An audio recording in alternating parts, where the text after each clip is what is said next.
Bismillahirrahmanirrahim, kita mulai lagi segmen keempat. Anda masih menyaksikan debat Capres-Cawapres Pemilu 2019.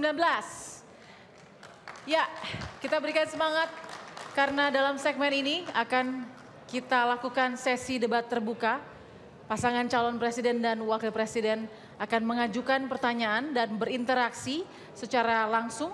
Pasangan calon presiden dan wakil presiden mendapatkan kesempatan yang sama untuk melempar pertanyaan sebagai pembuka debat, kemudian dijawab, ditanggapi, dan kemudian ditanggapi kembali. Perhatikan, durasi mengajukan pertanyaan hanya 2 menit, kemudian untuk menjawab juga 2 menit, dan saling menanggapi masing-masing 2 menit. Jadi total durasi kita untuk debat terbuka adalah 8 menit. Ini adalah sesi pertama dari debat terbuka. Kami sebagai moderator bertugas mengawal jalannya debat agar berjalan dengan tertib dan juga mengingatkan saat waktunya harus bergantian. Kita minta Bapak-Bapak fokus karena 4 tema debat adalah ekonomi, kesejahteraan sosial, keuangan, dan investasi, serta perdagangan dan industri.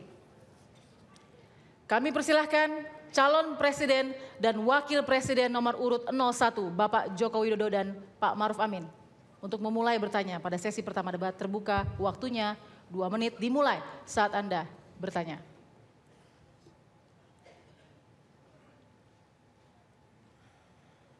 Pertanyaan kami singkat. Apa yang akan Bapak Prabowo lakukan dalam rangka pengembangan ekonomi digital, dalam hal ini pengembangan e-sport, Mobile Legends ke depan?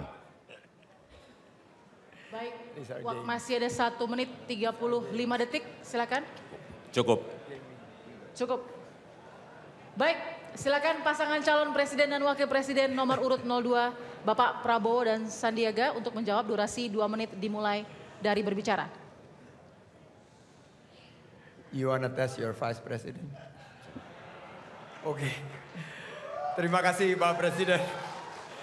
E-sports merupakan salah satu sektor yang sangat berkembang seiring dengan pengembangan digital economy dan banyak sekali peminatnya. Mobile Legends salah satunya, dan saya rasa kita memiliki peluang untuk menciptakan produk-produk yang betul-betul menguasai pasar dunia. Karena sektor ekonomi kreatif ini, para anak-anak muda milenial Indonesia ini hebat-hebat sekali. Saya keliling ke seluruh wilayah Indonesia, mereka menanamkan satu optimisme. Saya sebutnya sebagai generasi pop. Mereka positif, optimis, dan produktif. Nah, strategi kami sangat jelas. Kembali kepada entrepreneurship. Dan kunci pemerintah adalah memfasilitasi. Karena kita tidak terlalu bisa meregulasi industri yang sangat cepat berkembang. Dan akhirnya ujungnya untuk apa? Untuk kesejahteraan rakyat dengan membuka lapangan kerja yang seluas-luasnya. Jangan sampai Indonesia yang tentunya dengan pasar yang sangat besar ini hanya fokus untuk diserbu oleh produk-produk impor, termasuk produk-produk e-sports. Dan kami akan memfasilitasi pemerintah bekerja sama dengan Rumah Siap Kerja untuk Anak Muda yang kami luncurkan kemarin. Kita akan membuat satu event-event pelatihan agar kita juga punya juara-juara dunia, tapi jangan sampai e-sports itu bisa mempengaruhi tentunya generasi ke depan kita tidak memiliki akhlakul yang karimah. Nah, oleh karena itu kami fokus pengembangan ekosistem ini berbasis ekonomi digital haruslah berujung kepada peluang lapangan pekerjaan bagi anak-anak muda. Rumah Siap Kerja untuk Anak Muda siap mengembangkan dan langsung konkret memberikan strategi khusus pengembangan e-sports. Tahan.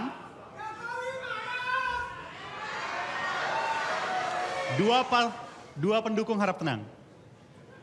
Oke, sudah dijawab. Silakan pasangan calon presiden dan wakil presiden nomor urut 01 menanggapi. Waktunya 2 menit. Kita sebagai pemerintah memang harus cepat tanggap dan respon cepat terhadap perubahan-perubahan global yang saat ini terjadi. Barang-barang baru masuk begitu cepatnya setiap hari, ada artificial intelligence, Internet of Things, big data, virtual reality, kalau di bidang keuangan Bitcoin, cryptocurrency, ini pun juga sama. Ini ada sebuah profesi yang sekarang ini anak-anak muda senang menjadi gamer, menjadi gamers. Oleh sebab itu pemerintah membangun infrastruktur digital, baik broadband dengan kecepatan tinggi, palaparing, 4G, sehingga anak-anak muda kita memiliki infrastruktur dalam mengembangkan profesinya sebagai gamers. Yang kedua, membangun ekosistem yang nyaman bagi mereka berusaha membuat game. Dan ini saya kira sebuah peluang yang besar bagi industri game di Indonesia. Kita melihat juga bahwa nilai ekonomi di bidang ini bertumbuh sangat pesat. Catatan yang saya terima di 2017, perputarannya sudah mencapai 11-12 triliun dengan pertumbuhan per tahun 25-30%. Oleh sebab itu jangan sampai kita terlewat merespon setiap perubahan-perubahan yang ada. Kemudian juga kita melihat anggaran-anggaran iklan sekarang bergeser ke sana. Bergeser ke sana dalam jumlah yang sangat besar. Ini juga harus dilihat dan diwaspadai. Sehingga kita merespon dengan regulasi-regulasi yang benar. Kemudian juga menjadi pemain e-sport yang profesional itu butuh sebuah fisik yang baik. Butuh latihan-latihan yang detail. Sehingga betul-betul nanti menjadi profesional dunia. Bapak. Baik. Harap tenang. Ditahan dulu, harap tenang. Berikutnya pasangan calon presiden dan wakil presiden nomor urut 02 untuk menanggapi kembali. Waktunya sama 2 menit akan dimulai saat Anda menanggapi. Saya memfokuskan nanti kebijakan-kebijakan saya dalam hal-hal yang mendasar yang menjawab kebutuhan pangan rakyat Indonesia. Tingkatkan produksi pertanian, tingkatkan penghasilan bagi petani, lindungi penghidupan dan penghasilan nelayan, tingkatkan kualitas hidup buruh, guru honorer. Itu yang saya akan fokus. Digital itu bagus, tapi rakyat kita butuh swasembada pangan, pangan dalam harga terjangkau. Kita harus turunkan harga, rakyat kita sedang susah, kita harus jaga kekayaan Indonesia. Itu yang akan saya fokus. Ya, saya teringat cerita dari Saudara Rahman. Ini anak muda milenial. Saya bertemu di Sidrap, Sulawesi Selatan. Beliau menggunakan teknologi di industri pertanian. Dan waktu bertugas di DKI, perusahaan milik daerah BUMD Food Station membeli beras dari milenial-milenial yang sekarang masuk ke industri pertanian. Saya kagum. Mereka memiliki komitmen. Banyak yang menyatakan bahwa milenial ini ya pasti akan ke kota meninggalkan pedesaan. Ternyata banyak sekali milenial-milenial seperti Rahman. Bersama Prabowo Sandi kita akan ciptakan Rahman-Rahman lain. Rahman-Rahman baru di seluruh wilayah Indonesia. Kita harus mampu anak-anak muda ini dengan teknologi digital. Teknologi yang berkaitan dengan pertanian, mekanisasi. Mereka bisa meningkatkan produktivitas daripada sektor pertanian kita. Jangan terus kita akhirnya harus dibulan-bulani dengan harga bahan pokok yang mahal. Tapi kita juga pada satu saat harus bermimpi bahwa kita bisa mengekspor pangan. Sudah saatnya, wes wayahe, Indonesia harus menjadi kekuatan ekonomi pangan dan kekuatan energi dunia. Terima kasih. Baik, waktu habis. Silakan memberikan semangat. Silakan. Harap tenang. Sesi pertama telah selesai.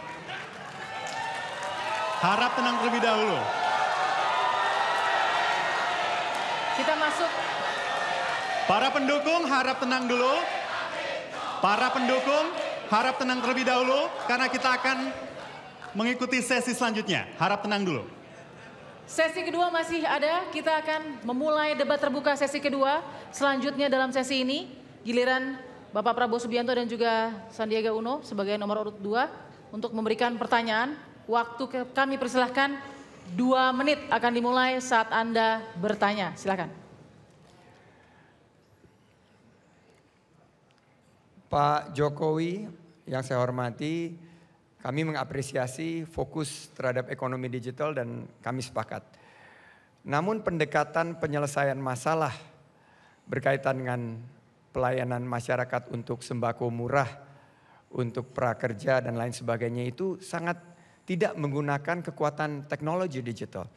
Kami menawarkan satu kartu super sakti yang ada di dompet masing-masing, yaitu eKTP yang bisa menyelesaikan 3 permasalahan tersebut sekaligus. Dan ini sudah dicoba kemarin pada acara Young Entrepreneur Summit oleh ilmuwan-ilmuwan ITB. Alhamdulillah berjalan dengan baik. Tapi pertanyaannya bukan itu, Pak. Pertanyaannya adalah ini dalam satu berita bahwa neraca dagang Republik Indonesia masih tekor. Bapak menyatakan bodoh banget kita. Dan tentunya ini menjadi suatu hal yang membuat kami terenyuh.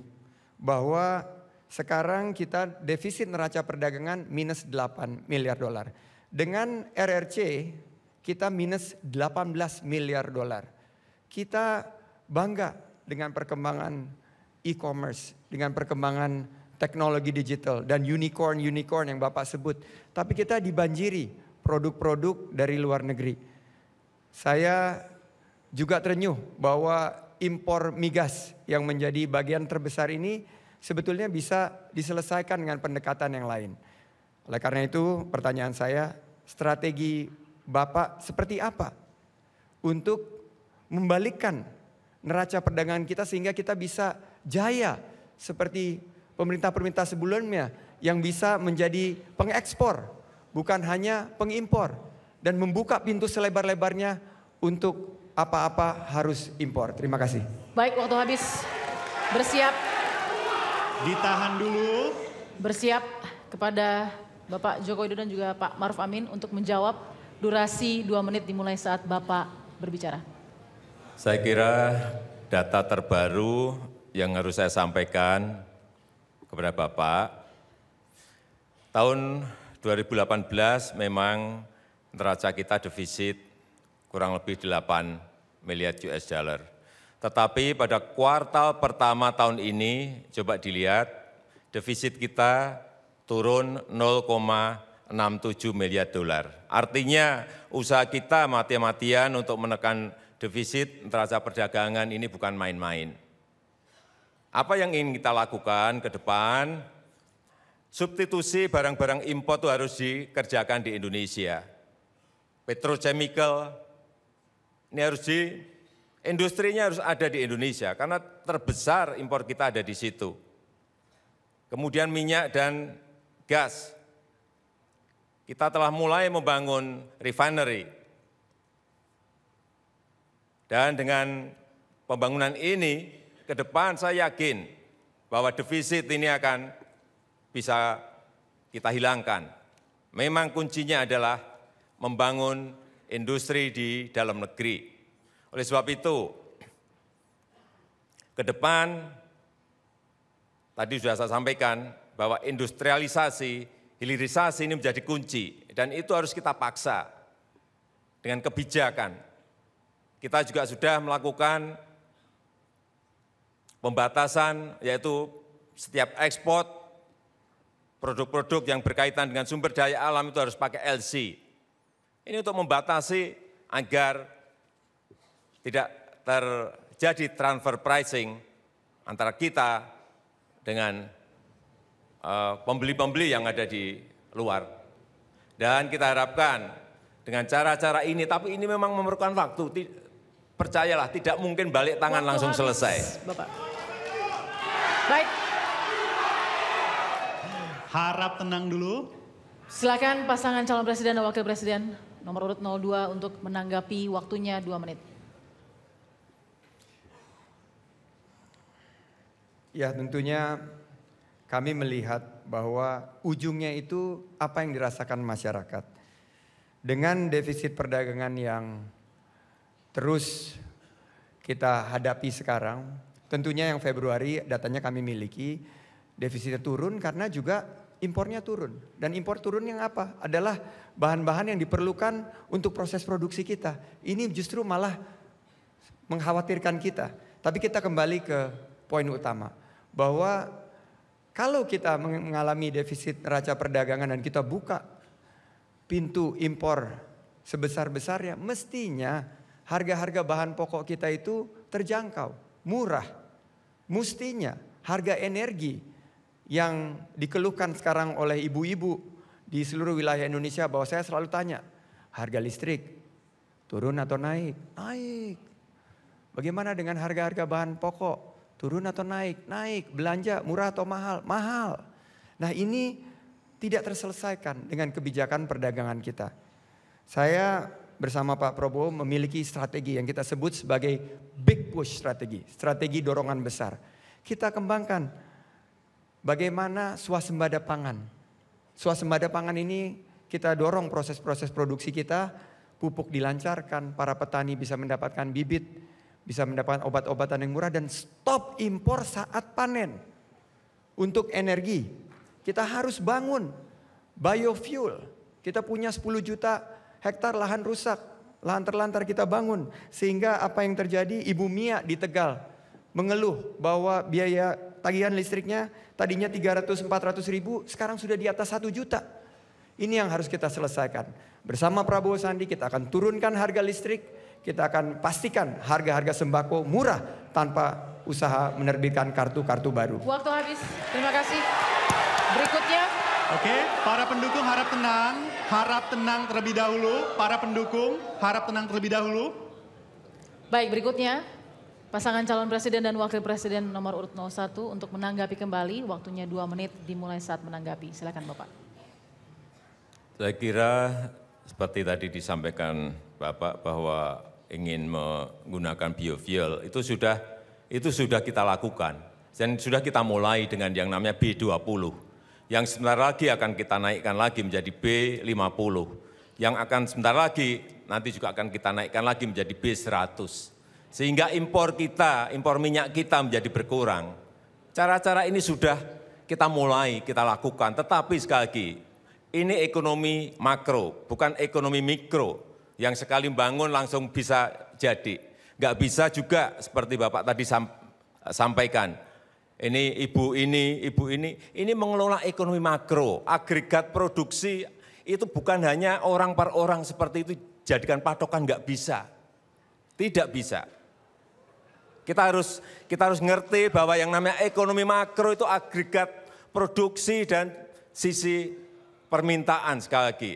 Ini harus kita ngerti. Bukan ekonomi mikro yang kita bicarakan ini ekonomi negara.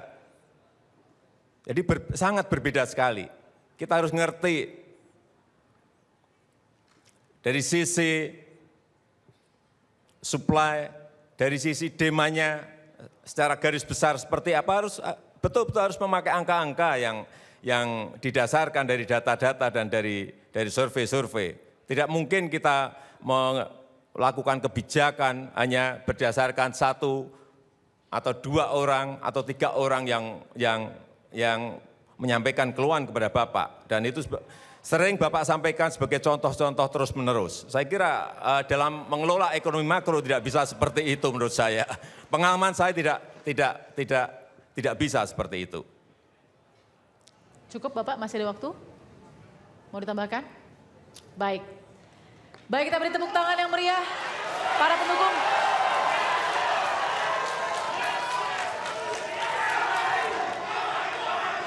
Cukup. Harap baik. tenang, cukup. Para pendukung, cukup. Sudah kita saksikan bersama debat terbuka antar pasangan calon presiden dan wakil presiden. Dan segmen berikutnya debat terbuka sesi ketiga dan sesi keempat akan dipandu oleh rekan saya, Tommy Ristanto. Jadi tetaplah bersama debat kelima Capres-Cawapres Pemilu 2019.